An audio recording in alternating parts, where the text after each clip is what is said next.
Part 1. The small notes, the proposal dinner for my own daughter was in full swing.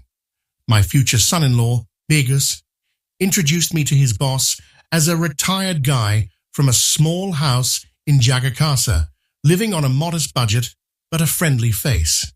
But that wasn't enough. He then leaned in and whispered to his boss, "Bambang, don't worry, I'm covering all the wedding expenses."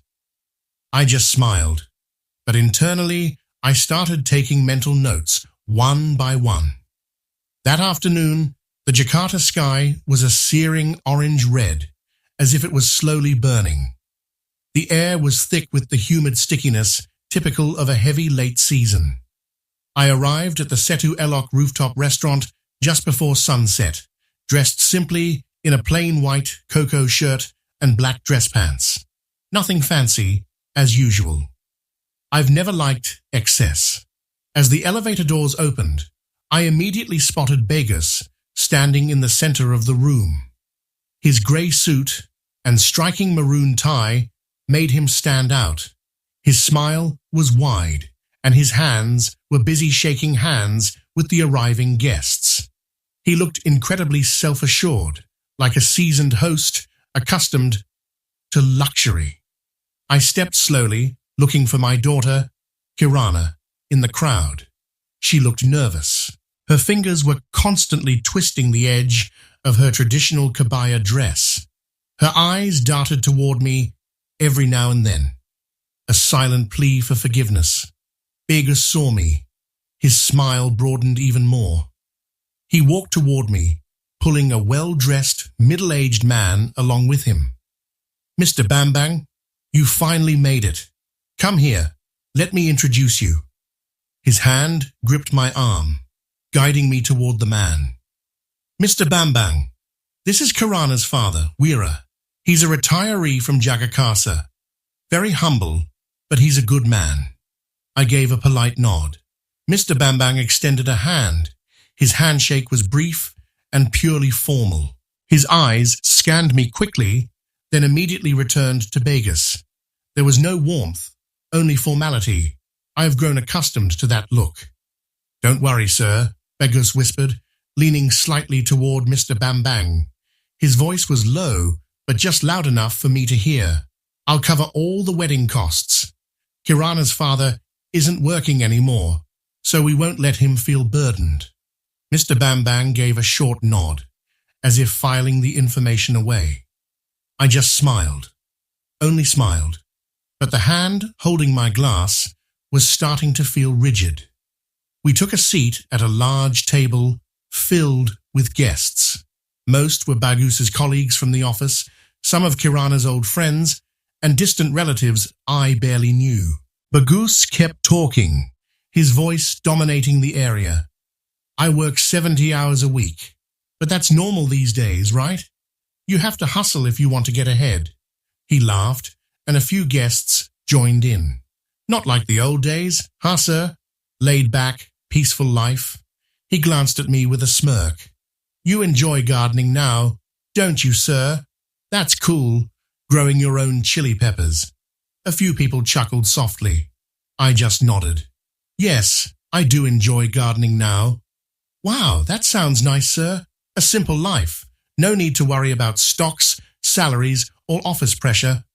Begus raised his glass, as if toasting his own pressured life.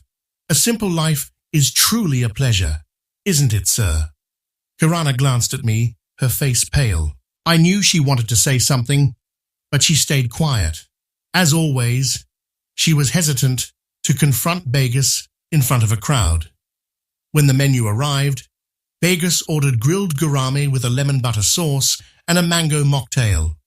I simply asked for nasi liwet and plain hot tea. Simple food, just like I eat at home. Begus turned to Mr. Bambang, who was sitting next to him, and said in a half-joking tone, "Javanese elders really love home cooking, right, sir? Simple, but filling." I heard it. I took a mental note. That's one more. After the meal, Begus stood up and handed me a large envelope. "Here, sir. I've handled all the wedding arrangements. You just relax and show up. I've got it all covered." His voice was loud.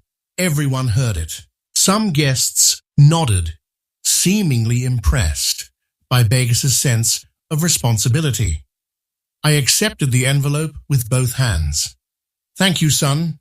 "No problem, sir. You're my father-in-law. I have to take care of you." He smiled broadly, patting my shoulder gently, a pat that felt like a subtle slap. A few guests who recognized Kirana's family name started to approach. They were asking, "Who is he really?" Someone said, "Wait, Mr. Weira, I think I heard that name once long ago." But before I could answer, Begus interrupted. "Yes, that's my father-in-law. He's retired, lives in a small house, you know. But he has tremendous spirit. I think he used to be a contract teacher." He looked at me for confirmation. I didn't answer. I'd never said I was a contract teacher, but I didn't deny it either. I just nodded. Another one noted. A short while later, Mr. Bambang moved to a seat near my table. He seemed to be avoiding a long conversation with other guests.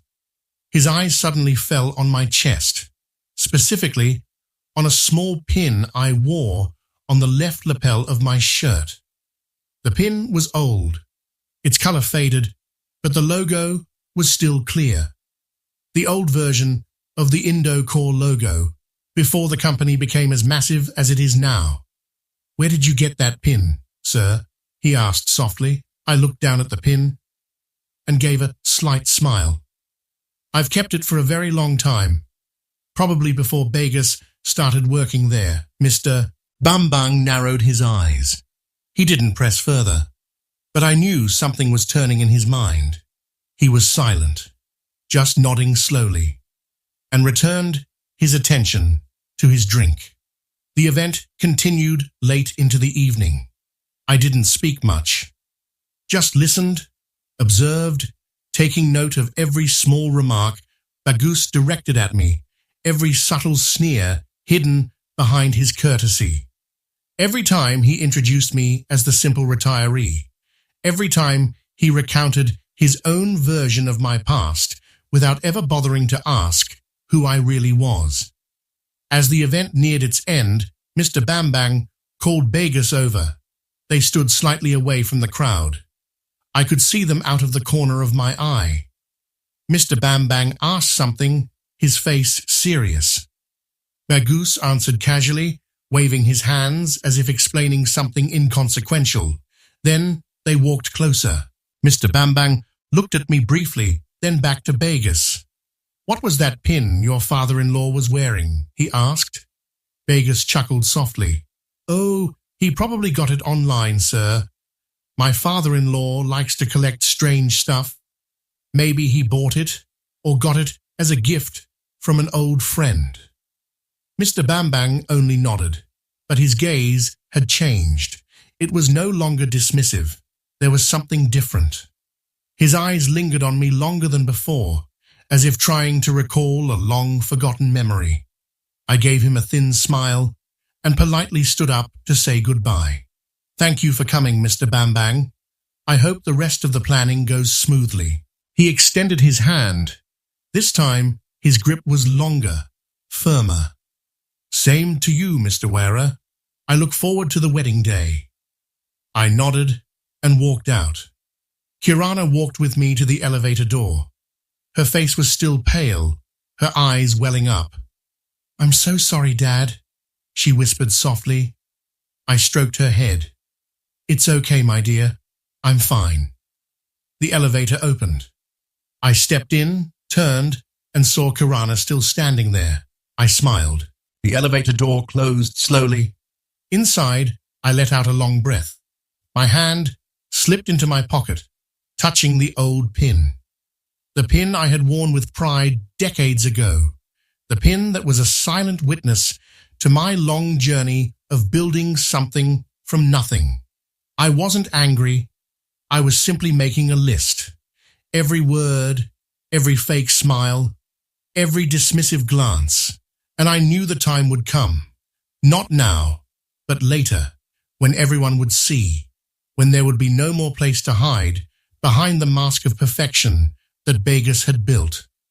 I went home to my small house in Jagakarsa, the house Begus called small and simple, the house where my wife and I had built our dreams together before she left us both, me and Kirana.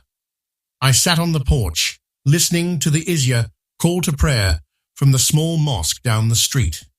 The sky was dark, only the dim porch light was on. I looked at the pin in my hand, then smiled. "Not yet," I murmured softly, "but it will come." Behind my house, there was a small room secured with an old padlock. Inside were documents, photos, articles, and one thing that could shatter Begus's entire facade without me having to say a single word. That night, after returning from the proposal party, I didn't go straight to sleep. The Isya call to prayer still echoed in my ears, soft and soothing. I sat on the porch, letting the night breeze sweep over my face. My mind was racing. Begus's confident face, his overly wide smile, the way he introduced me like a nobody. It bothered me, not because I felt belittled, but because of my daughter, Kirana. She stood there silently, enduring something she shouldn't have to endure. I stood up and walked to the back of the house. There was a small, rarely opened room. Its door was made of old teak wood, with a rusted iron padlock. I took the key from a kitchen drawer and slowly unlocked it. The creaking of the hinges broke the night's silence. Inside the room, a desk lamp cast a dim light. Wooden shelves were full of old documents, a few dusty cardboard boxes, and an iron drawer in the corner. I sat on the worn wooden chair and carefully opened the drawer. My hand trembled slightly, not from fear, but because the memories within were so heavy. The certificate of incorporation for Indocore, dated 1996. At the top, 2 names were written in bold black ink: Ear, Wira Budi Santosa, and Uair, Bambang Kertanegara. I gently stroked the surface of the paper.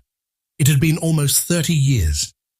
Almost 30 years since the two of us, 2 idealistic young men, built a dream from a rented garage in Pamulang. An old photo was beneath it. Bambang and I, wearing faded t-shirts stained with oil, standing in front of an old computer with a glowing green screen. Our smiles were wide, full of hope. We had nothing back then, only our brains, our hands, and the conviction that technology could change this nation. Under the photo was the initial prototype of an scanning system for pharmaceutical products. My technical handwriting was still clearly visible in the margins. Formulas, algorithms, interface sketches, all of it born from long, sleepless nights, drinking bitter coffee and arguing over code until dawn. I picked up an old magazine, Gatra, from 2017. The headline was large: Wira, the silent brain behind Indonesia's AI boom. I reread the article, the journalist's words full of praise, but I had never shown this article to anyone, not to Kirana, not to friends, not even to my wife before she passed. Why? Because to me, pride wasn't for display. Pride was something you cherished in your heart without the world needing to know. But that night, I started to question myself. Had my silence all these years allowed others to belittle me? By never telling my story, had I allowed people like Begus to trample on me as they pleased? My phone vibrated. A text from Bambang. "Are you asleep? Can we talk for a minute?" I called him. His voice sounded weary on the other end. "Still chaos at the office when I'm not there?" I asked, half jokingly. Bambang chuckled. "You're retired, but you still feel responsible." He paused briefly. "The new generation is different, you know, including that Begus. He's extremely ambitious. I fell silent. Ambitious in what sense? He often proposes team restructuring. Says a lot of the old staff don't understand modern algorithms. He even once referred to some senior staff as non-productive liabilities. Bambang's voice was heavy. One of the people he almost fired was Mr. Jati. You remember him, your main assistant from way back? My hand clenched into a fist. Mr. Jati, the man who learned the most from me, the man who stayed up late with me fixing the system, now almost fired for being considered old and unproductive. And you let it happen? I asked softly. Not yet, I held him off. But he keeps pushing, Weira. He says, the company has to change if it doesn't want to be left behind. Bambang took a long breath. I'm starting to get suspicious.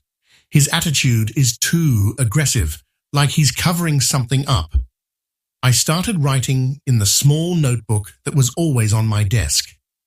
Mr. Jati, restructuring, non-productive liabilities, all of it was evidence. Is there anything else? I asked. Plenty. He wants to change the work culture from a family environment to a hard target system, like foreign startups. The policy for Hajj leave was eliminated.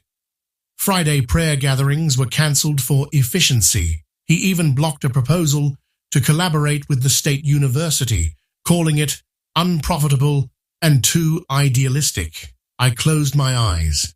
All the values that Bambang and I had built, the principles that the company must have a social soul, that technology must serve the community, all of it was being dismantled by one person.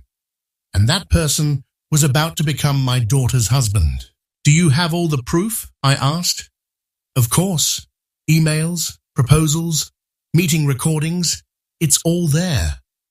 Bambang paused for a long time. Weira, what do you really want to do? I just want to protect my daughter. If she marries a man like that, her life will be miserable, not because of poverty or hardship, but because she'll be living with a man who has no heart. Bambang was silent for a long moment. I understand. If you need anything, just say the word. After hanging up, I opened my old laptop, which I hadn't touched in a long time. The screen still worked, though it was a bit dim.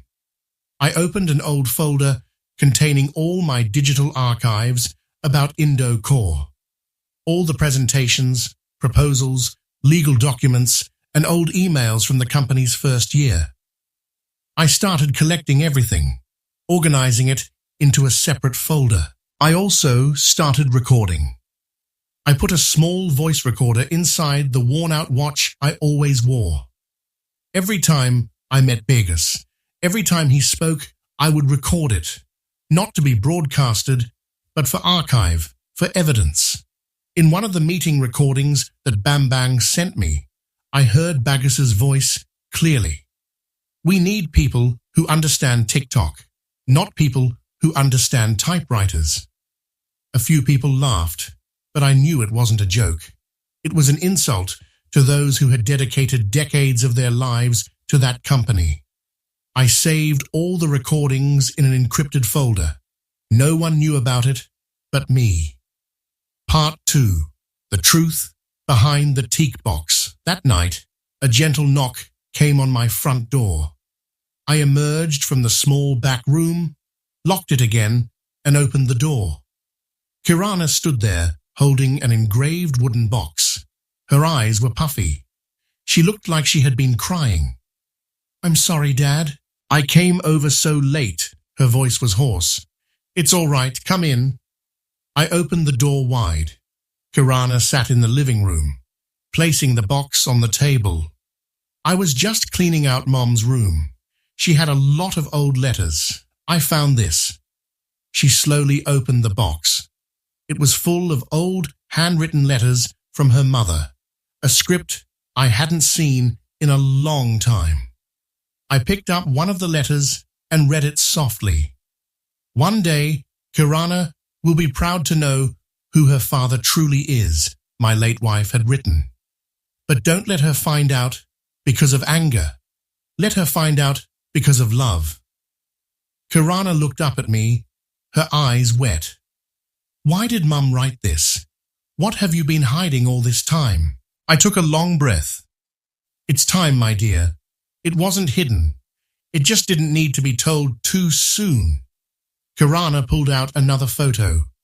A picture of Mr. Bam Bang and me at a technology awards ceremony in 2002. We were both wearing batik shirts, smiling broadly, holding a large trophy.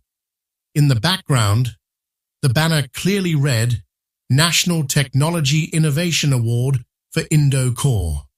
So everything Baggers said about your past was a lie. Her voice was starting to rise. Not a lie, he simply didn't know. Because I never told anyone. I sat down across from her. Your father co-founded Indo-Core with Mr. Bam Bang a long time ago, but all of that belongs to the past now. It's no longer my right, Kirana cried. The tears just flowed, silent and steady. Why did you never say anything, Dad? Why did you let people belittle you? Why did you let me, your own daughter, not know who you really are? I reached for her hand, because I didn't want you to be raised in the shadow of a big name or money. I wanted you to grow up on your own terms, without the burden of a great legacy, without high expectations that could crush you. Kirana shook her head. But I disgraced you. I stayed silent when Begus introduced you like an unimportant person. I was a coward, wasn't I? You were not a coward. I stroked her head gently. You simply didn't know, and I intentionally kept it that way. So this is not your fault. Kirana took a deep breath, trying to calm herself. She wiped her tears and looked at me with a new expression, sharper, more mature. You've been quiet, not because you're weak, she said. You've been quiet because it wasn't the right time to speak. I offered a faint smile. The time is getting closer.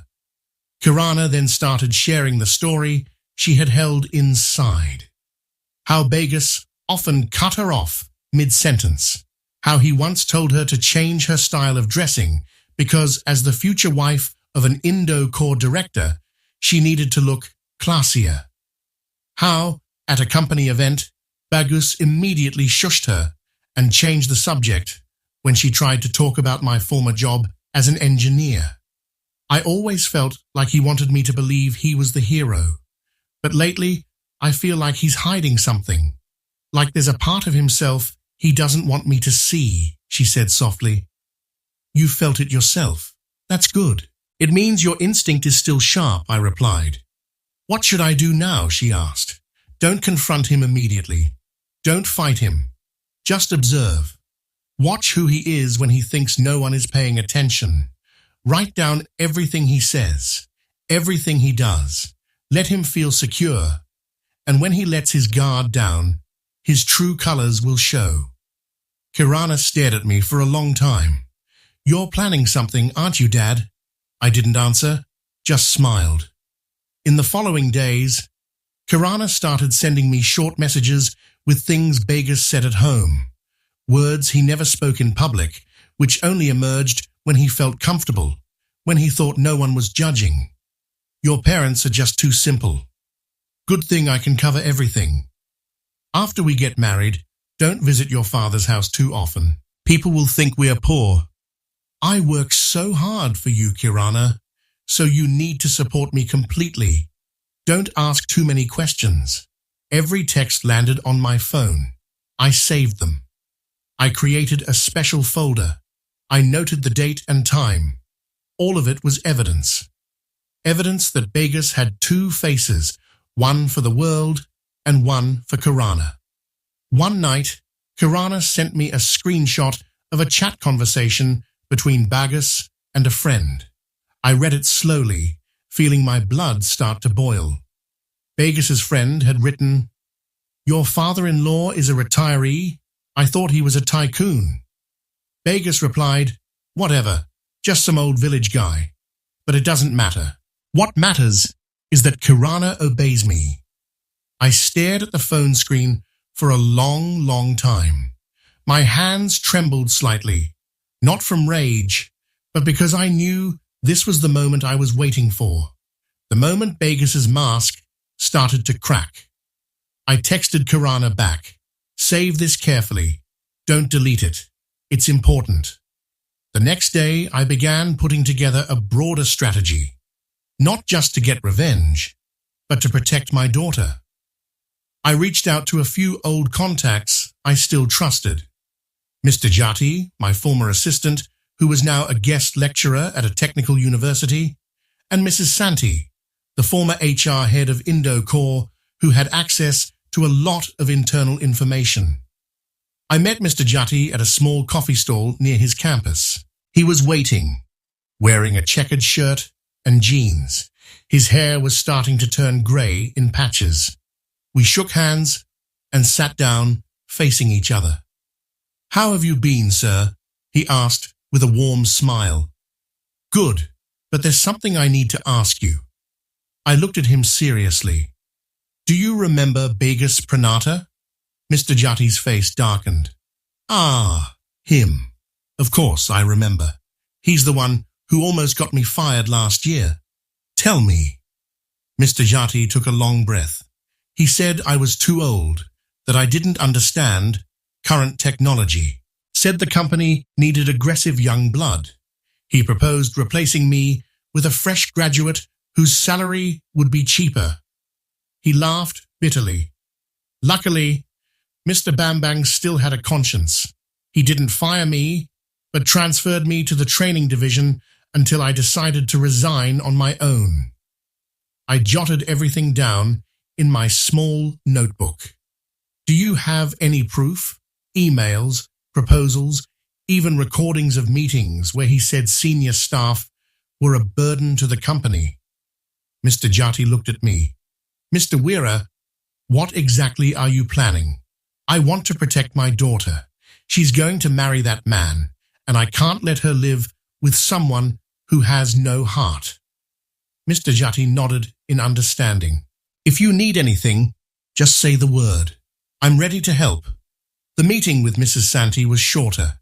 We met at her consultancy office, which was simple but neat. She immediately opened her laptop and showed me old email logs she still kept. Emails from Begis about eliminating the Hajj leave policy. Emails about terminating the partnership with the state university. Emails about a large-scale restructuring plan that would harm many senior employees. "He's ambitious. Too ambitious," Mrs. Santi said. "People like him don't care who they step on to reach the top."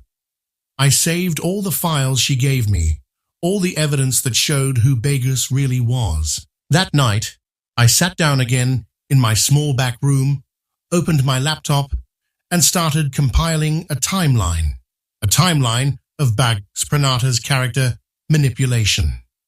From his start at Indo-Core until now, every policy he proposed, every person he harmed, every cruel word he uttered. I also prepared another set of documents, old photos, the company's certificate of incorporation, media articles about my contribution to local AI technology. I organized everything neatly into one digital folder. Kirana came over again that night. Her face was tired, her eyes puffy. "I'm starting to see who he really is, Dad. And I'm scared." I hugged her. "Don't be scared. Your father is here." "But if all this is true, if Begis is who you think he is, what will happen to our wedding?"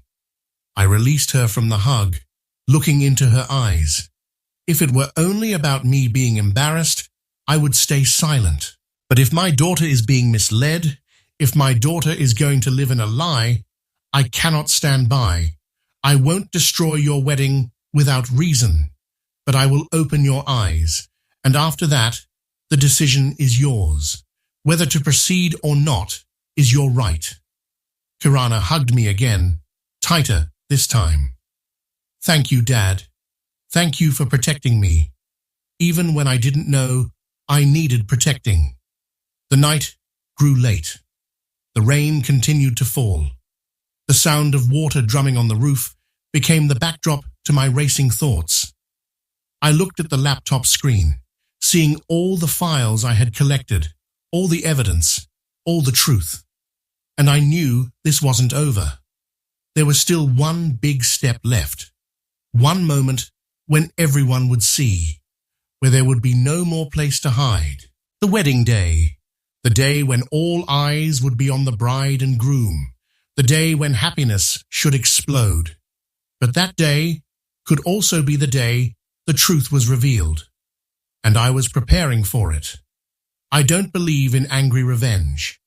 But I believe there's a moment when silence is no longer gold, but a sharp knife hidden behind a smile. And I was sharpening it. Part 3. The tailor, the pin, and the timeline. That morning, I went to see my regular tailor at Pasar Mestique. Not just any tailor. Pak Hassan was a seasoned craftsman who had been making clothes for important people for decades. He was old, his hair completely white, but his hands were still incredibly skilled. "Mr. Weira, it's been a long time since you visited," he greeted me with a warm smile. "I have an important event, Pak Hassan. My daughter's wedding. I need a special suit." His eyes sparkled. "Special how?" "A dark, grey Sulawesi woven fabric. Classic cut. Not flashy, but authoritative." I showed him a rough sketch I had drawn. "Can you do it?" Pak Hassan studied the sketch carefully. "I can, but it will take time. This kind of woven fabric is not easy to stitch. It requires caution." "No problem, I will wait." A week later, the suit was finished. When I put it on in front of the mirror, I felt different. Not because the suit was expensive or luxurious, but because it carried a different aura. The aura of a man who had built something from scratch. A man who didn't need to shout to be heard. I opened a small drawer in my study and took out the old Indocore pin, the one I had kept for years. I pinned it to the inside of my chest pocket, not the outside. It didn't need to be clearly visible, but it was enough for those who knew its meaning. In the small room behind the house, I started assembling the engraved teak wood box, the box I had saved for the right moment. I put a certified check inside. The amount was 61 million rupiah, approximately $3,900 USD, in the names of Kirana and Begas. It wasn't a large sum for them, but it was significant. On top of the check, I placed a short letter I had written by hand. "To a future built on honesty. Do not waste it." I closed the box slowly. This wasn't just a gift, it was a message. That night, I opened my laptop and started putting together a presentation. Not a regular presentation. This was a 5-minute presentation that would change everything. I selected photos of Indocore's founding, a picture of Bambang and me in the rented garage in '96, a photo of the original team working with old computers and messy cables, and a picture of us receiving the first national award. There was no voice narration, no long text, just visuals. I would let the images speak for themselves, let people look and draw their own conclusions. I saved the presentation file onto a small flash drive, the drive I would carry on the wedding day. The next day, I began contacting the people I still trusted, Mr. Jati, Mrs. Santi, and a few old Indocore employees who had worked with me. I didn't tell them my grand plan immediately. I only asked them to be witnesses. Witnesses who knew who I truly was. Witnesses who knew how Begas treated people at the office. Mrs. Santi gave me access to more email logs showing how Begas manipulated data to dismiss senior employees. Emails where he wrote that the old culture needed to be destroyed for efficiency. Emails where he referred to some staff as hindrances to progress. I printed all those emails, neatly arranging them in a thick brown folder, the folder I would carry, just in case. Then I contacted the wedding vendor. Not directly in my name. I posed as a distant family member who wanted to give a greeting. I made sure their audio-visual system could run my presentation. I requested a 5-minute slot right before the dinner reception began. They agreed without asking many questions. They thought it was just a regular family speech. I also booked a special seat on the right side of the stage, a position where I could stand directly facing Begus and Mr. Bambang, a position where everyone could see me clearly. In the nights leading up to the wedding, I wrote out a short speech. The speech I would deliver if necessary. The words were simple but sharp. I don't wish to say much, but if a man treats his elders this way, he is not ready to be the head of a family. I read it repeatedly, ensuring every word was precise, not too loud, not too gentle, just enough to pierce without seeming like an attack. A week before the wedding day, I started building psychological pressure. I sent a book to Begus's address. The title was, "A True Leader Lifts Others Up, Not Steps on Them." There was no card, just the neatly wrapped book. A few days later, I sent him an old photo of himself from when he first started working at Indocore. He was young, wearing a worn white shirt. His smile was innocent. I wrote a caption underneath. Everyone was once small. The difference is in who acknowledges it. I didn't know if he understood my intent, but I knew he was starting to feel uneasy. Kirana told me that Begus was starting to ask questions. Who is your father, really? Why is he always silent, but seems like he's hiding something? Kirana answered as instructed. You'll find out, honey. Just wait. I also sent an anonymous message to Mr. Bambang. A short message via an anonymous email. Recheck who you are promoting. Sometimes poison comes in a crystal glass. I knew Mr. Bambang read it because the next day he called me. Weera, did you send anything to my email? Why do you ask? I received a strange email about Bagus. I don't know anything, Bambang, but if someone sent it, maybe there's a reason. Bambang went quiet. Are you really going to do this? I just want to protect my daughter, nothing more. Meet me tomorrow night at our usual spot. We need to talk. That night, I met Bambang at our favorite Sopkaki Kambing, goat soup stall, a small roadside eatery with plastic tables and wooden chairs, the place where we used to discuss the future of Indocore over late-night dinners. We sat in a corner, far from the crowd.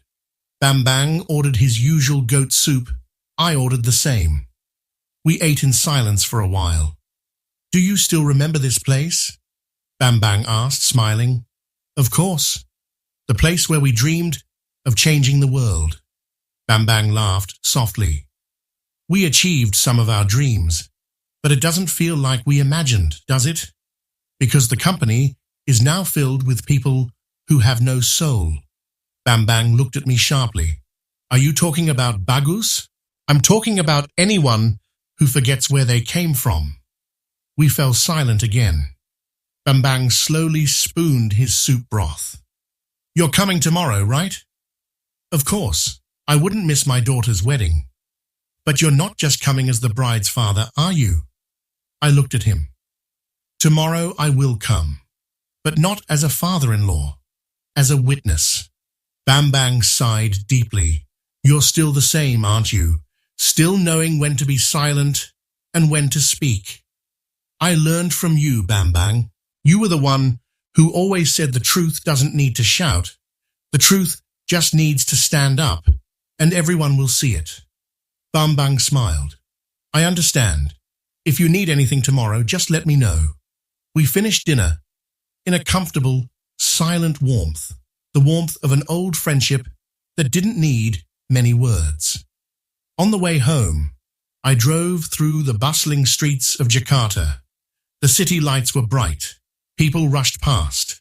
Life went on as usual. But for me, tomorrow would be a different day. The day everything I had kept hidden would be revealed. At home, Kirana was waiting for me on the porch. She was wearing a simple house dress. Her hair was tied back casually. Her face was tired, but her eyes were sharp.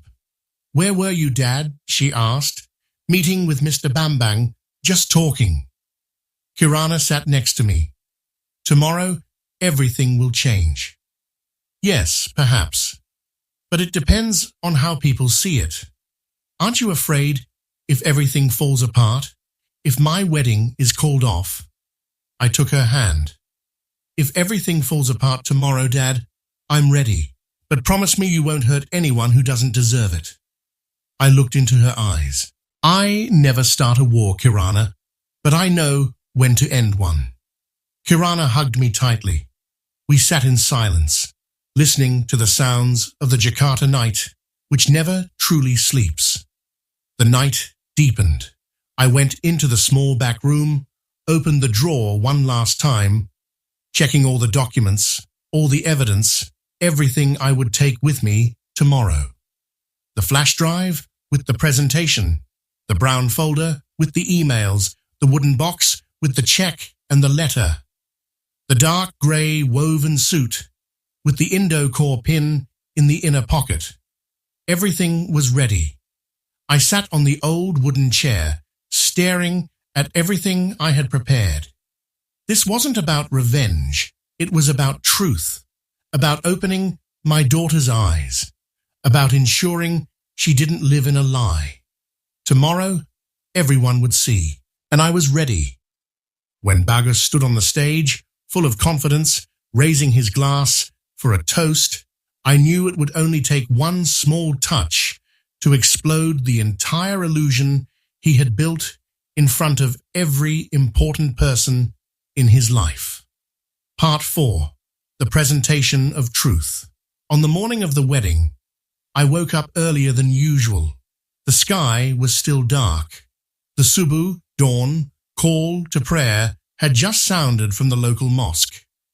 I performed my prayers quietly, with more focus than usual. Afterwards, I sat on the porch for a moment, breathing in the cool Jakarta morning air. Today was the day I had prepared for. I showered and then put on the dark grey woven suit. In front of the mirror, I saw a different man. No longer just the simple retiree from Jakarta, but a man who had built something from scratch. I pinned the old Indocore logo to the inside of my chest pocket. Not clearly visible, but meaningful enough for those who knew. I retrieved the engraved teak wood box from the closet.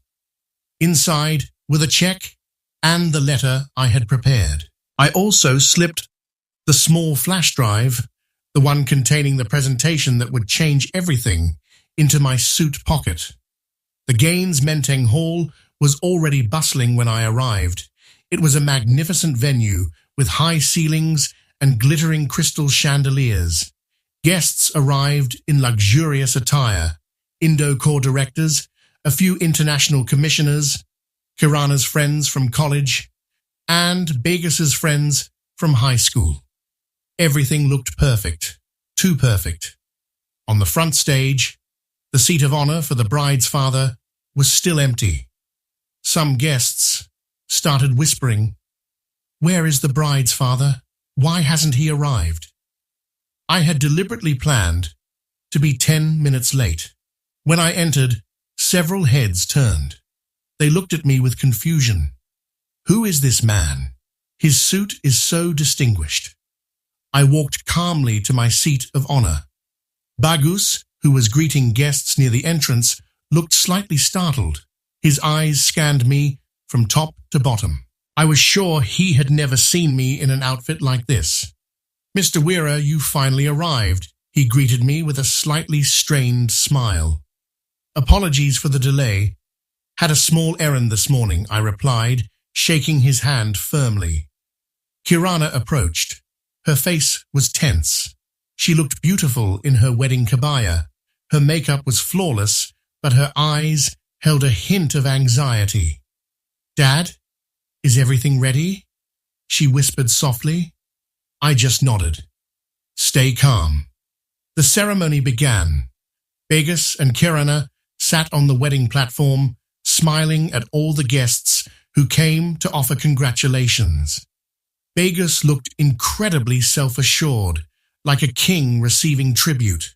Whenever an important guest approached, he immediately stood up, shook hands warmly, and laughed loudly. After the photo session and the exchange of rings were complete, it was time for the speeches. Begus stood at the podium, taking the microphone with a professional flair. His voice was loud, full of confidence. "Welcome, everyone. Thank you for coming to our happy day." He looked around the room. "I want to thank everyone who has supported my career, Mr. Bambang, the directors, my colleagues. You are all part of my journey." Applause erupted. Begus smiled, satisfied. "Kirana is an incredible partner who always believes in me. She always supports all my decisions without asking too many questions." He chuckled lightly. A few guests laughed along. "And of course, Mr. Weira, my father-in-law." He looked toward me. "Mr. Weira may not have a high degree or a big corporate title, but he is an example of sincerity. He taught me that a simple life is beautiful." Some guests nodded. Kirana bowed her head, her hands trembling in her lap. I simply offered a faint smile. "Not yet."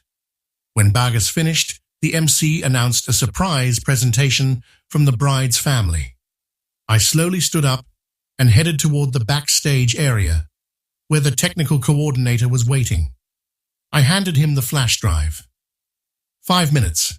Play all the slides. No audio, just visuals," I instructed softly. The coordinator nodded. He inserted the flash drive into his laptop, making sure everything was ready. I returned to my seat. Mr. Bambang, who was sitting not far from me, stared at me. His eyes narrowed. He knew something was up. He saw the suit I was wearing.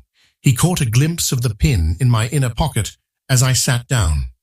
The lights dimmed. The large screen behind the stage lit up. The room went silent. All eyes were on the screen. The first slide appeared. A photo of 2 young men in a rented garage in '96, written in the corner of the photo. The 2 young men were wearing worn t-shirts, standing in front of an old computer with a green screen. They smiled broadly, full of hope. One of them was Mr. Bambang. The other was me. A few guests started whispering. Mr. Bambang straightened up in his chair. Slide 2. A sketch of the initial facial recognition algorithm. My technical handwriting was clearly visible in the margins. Below it, the text read, "Initial Indo-Core AI System Prototype, designed by a Weira Budi Santosa." The whispers in the room grew louder. Begus stared at the screen, his face pale. Slide 3. A photo of Mr. Bambang and me accepting the national award. A trophy and a banner in the background clearly stating National Technology Innovation Award for Indo-Core. Year 2002. Kirana covered her mouth with her hand. Tears began to stream down her face. Slide 4. The company's certificate of incorporation. 2 names clearly written. AITA, Weira Budi Santosa, and AA, Bambang Ketanagara. Slide 5. Just one simple sentence. Honesty is the foundation, and the foundation must not be trampled upon. The screen went black. The lights came back on. The room was in total silence. No one dared to speak. All eyes shifted between the screen, me, and then Begus. Mr. Bambang stood up. His face was flushed, not from anger, but from shock. He walked over to my seat, staring at me for a long time. "Weira," his voice trembled. "My God, you actually came." "I never left Bambang. I was just in a place you chose not to see." Mr. Bambang turned to Begus, who was still standing at the podium with a vacant expression. "You said your father-in-law was a retiree from where?" Begus opened his mouth, but no sound came out. I didn't know, sir. I thought he was just a regular retiree." Mr. Bambang looked at him sharply. "The man you considered unimportant is the co-founder of Indocore. Without him, you wouldn't have a job at that company." The atmosphere in the room completely changed. Guests started whispering louder. Some took out their phones, recording the moment. Kirana stood up from the wedding platform. She took the microphone with a trembling hand. "My father is a co-founder of Indocore, and today everyone knows it." Her voice was shaky, but firm. "All this time, I let people belittle my father because I didn't know. But now I know, and I will not be silent anymore." Spontaneous applause broke out from some guests. Others remained silent, processing what had just happened. Bambang called someone in the back row, a woman wearing glasses, the HR manager for Indocore. "Mrs. Ratty, effective tomorrow, Begus will be removed from all strategic projects. Initiate an immediate character review. Prepare an internal audit team." Mrs. Ratty nodded quickly, taking notes on her phone. Begus stepped down from the podium and approached Kirana. "Kirana, listen to me. I didn't know. I honestly didn't know who your father was. If I had known, I wouldn't have what? Wouldn't have belittled him?" Kirana looked at him with teary eyes. "You belittled my father because you thought he was unimportant, not because you didn't know who he was. That's the difference." Mrs. Santi, the former HR head, who was sitting in the middle row, suddenly stood up. She carried a large brown envelope. "Excuse the interruption, but I think this is the right time." She walked forward and opened the envelope. "These are printouts of Begus's emails calling Mr. Weira old and irrelevant. This is also evidence of job structure manipulation for position. And this is an email where he refers to senior employees as a burden to the company." She handed all the documents to Mr. Bambang. Mr. Bambang read them one by one. His face hardened further. "You have crossed a line, Bagus." Mr. Bambang looked at him coldly. "I gave you a chance because I thought you had integrity. I was wrong." Bagus sank to the floor, covering his face with his hands. Some guests started getting up, whispering. Some were recording with their phones. I stood up and walked slowly toward the stage. I picked up the microphone lying on the podium. All eyes turned back to me. "I never wanted this to happen on my daughter's happy day," I said, slowly but clearly. "But I cannot allow a lie to continue.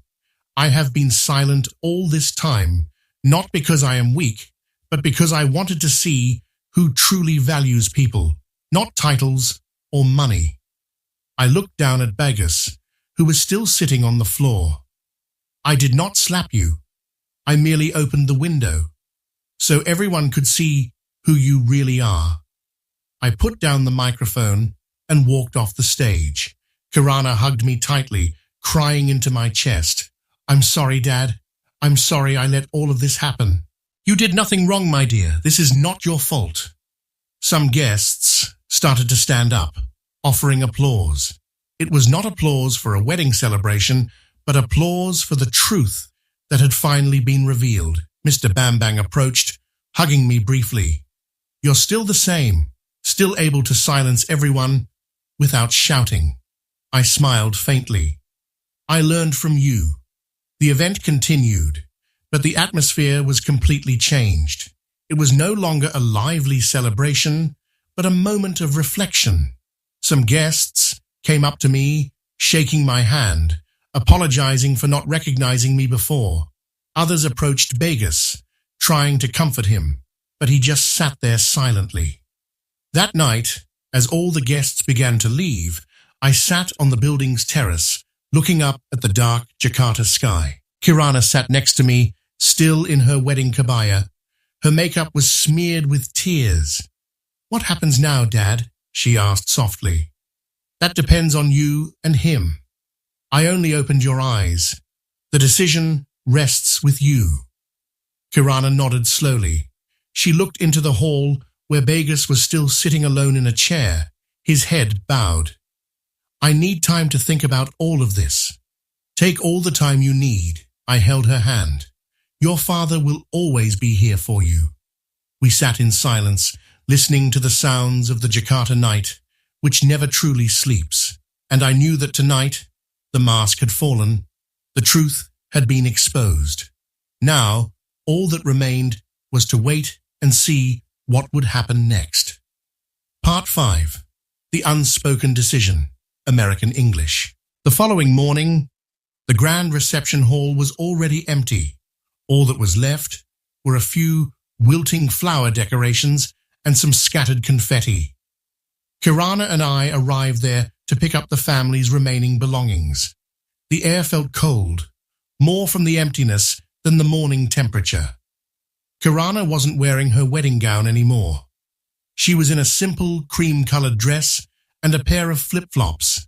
She looked like the girl I knew, not a bride-to-be who had just weathered a storm. In her hand, she carried the engraved teak wood box I had given her last night, containing the check and the short letter. Begas was already there. He was sitting on the wedding platform, which now looked like a vacant throne. He looked disheveled. He wasn't wearing the expensive suit, just a crumpled shirt. He looked small, shrunken, far from the confident, arrogant Begas I knew. When we approached, Begas didn't stand up. He just raised his head, his eyes bloodshot. The shame and defeat in his gaze were palpable, more painful than raging anger. "Kirana," his voice was hoarse. "Can we talk?" Kirana looked at Begas, her gaze calm, without tears, without anger. Just a profound disappointment. "Talk about what, Begas?" Kirana asked, her tone flat. "Everything I needed to know, I know now. My father is one of the people who built the company where you work. You disrespected him, and at the same time, you tried to dismantle the values he and Mr. Bambang established." Begas was silent. He closed his eyes. "I'm sorry. I didn't know. I honestly didn't know who your father was." "It's not that you didn't know, Begas," I cut in, stepping forward slightly. I stood next to Kirana. "It's because you didn't care. You don't care about the person. You only care about titles and power. If you cared, you would have asked. But you preferred to assume, to insult behind a smile, and to feel superior." Bagus turned to me. A flash of defiance was in his eyes, but it quickly faded. He knew that in this room he held no power, not because of money or position, but because the truth was on my side. "Sir, I know I was wrong," Begas said, his voice becoming quieter again. "But this isn't fair. This was our wedding. You ruined it." Kirana placed the wooden box in front of him. "This isn't about the wedding, Begas. This is about the foundation. And our foundation was built on a wrong assumption, on a disrespectful attitude." She pushed the box closer to Begas. "That check is a wedding gift from my dad. 61 million rupiah. The amount is equivalent to Article 61 of the Limited Liability Company Law that regulates the rights of minority shareholders to view company data. Dad always taught me that everyone, no matter how small their position, has the right to see the truth." Bagus stared at me, then at the box, then back at Kirana. His face was bewildered. Kirana continued, "Dad gave it as a message, a future built on honesty. But you didn't get the message. You only saw Dad as a simple retiree from Jakarta, a person you could use to show off how superior you are." "So what do you want?" Begas asked, frustrated. Kirana took a deep breath. She stood up straight, only reaching Begas's shoulder, but in that moment, she looked much bigger. I don't want to marry a man who spends his time building a facade and deceiving people. A man who disrespects the person who dedicated his life to a company. A man who almost fired Mr. Jati, my dad's first assistant, just because he was too old. She took her final breath. The wedding is off, Begus. The room fell silent. Bagus could only stare at Kirana. His face was ghostly pale. You can't do this. The guests, our family, my reputation. Reputation? You destroyed your own reputation, Begus, Kirana retorted, not because of my dad's revelation, but because of what you were hiding. Kirana picked up her bag and turned away. Before leaving, she looked back at me. Dad, thanks for protecting me. I nodded, my eyes getting misty. I didn't need to say a word. My daughter had chosen her own path, without being pushed, without being forced, only based on the truth she saw. I turned to Begus. He was still sitting, frozen on the empty throne. The wooden box, with the check, lay in front of him. My gift is no longer a wedding present, Begus, I said, taking a step closer. Consider it your seed money to start a new life, a life built on honesty, not empty ambition. I pulled a pen from my suit pocket and quickly wrote down Mr. Bambang's phone number on a scrap of paper, slipping it into the box. Mr. Bambang respects a man who admits his mistakes, not one who's good at making excuses. Call him. Start over. I didn't wait for his answer. I turned and walked toward the exit, leaving Bagus alone in the magnificent yet vacant hall. The aftermath. A few weeks later, Kirana and I were sitting on the small porch of our house in Jakarta. We were enjoying coffee and nasi liwet, simple food, just like I ordered on the proposal night. Kirana looked calmer, happier. Mr. Bambang texted you this morning, Kirana said, showing me her phone. The message read, Weera, Bagus resigned. He called me, said he wanted to take a break, clear his head. He thanked you for opening his eyes. Turns out, honesty is tougher than a punch. I gave a faint smile. I never wanted to ruin his life. I only wanted to ruin the lie he was living. What's your plan now? I asked Kirana. I'm going back to college, getting my master's in information technology. I want to understand what Dad and Mum built. She smiled, a genuine smile I hadn't seen in a long time. I don't want to be overshadowed by someone else's name anymore. I want to stand on my own knowledge and strength. I nodded. That's better than all the jewelry and parties in the world. I held my coffee mug, enjoying the warmth and the tranquility. I wasn't wearing the woven suit or the antique pin anymore. I was back in my cocoa shirt and sarong, like a typical retiree from Jakarta. I looked at my chili garden, which was bearing a lot of fruit. Patience and process are key. You have to let the seed of truth be planted, watered, and only then do you reap the harvest when it's ripe. From now on, nothing needs to be hidden, I said, looking at Kirana. Kirana nodded. She reached for my hand. We sat there, in the small house in Jakarta, the place where great dreams were once built, and now a new dream was ready to begin. Sometimes silence is the greatest power, and the truth doesn't need to yell. It just needs to stand up. The end.